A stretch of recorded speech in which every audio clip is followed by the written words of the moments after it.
আল্লাহ বললেন কিয়ামতটা হবেই হবে, এতে কোনো সন্দেহ নাই। সন্দেহ আছে নাকি? এটা কিন্তু ঈমানের সাথে সম্পৃক্ত। কিয়ামত যে হবে আমাদের কারো সন্দেহ আছে? কারো সন্দেহ নেই। কারো কি এমন ক্ষমতা আছে যে কিয়ামতকে আটকায় দিবে? বলেন। পৃথিবীর কোন প্রধানমন্ত্রী, প্রেসিডেন্ট, পুলিশ প্রধান, র্যাবের প্রধান, বিডিআর, সেনাবাহিনী, Donald Trump, Barack Obama, George W Bush, Vladimir Putin, Narendra Modi, পৃথিবীর কেউ এই কিয়ামতকে আটকায় রাখতে পারে? অসম্ভব। কিয়ামত হবেই, কেউ কিয়ামতকে ঠেকায় রাখতে পারবে না। এটা হবে, কিন্তু কবে হবে কেউ জানে না, একজন ছাড়া। তিনি কে?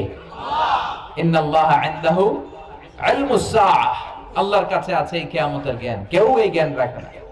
সাইয়েদনা জিবরাইল বিশ্বনবীকে একবার প্রশ্ন করলেন, ইয়া রাসূলুল্লাহ সাল্লাল্লাহু আলাইহি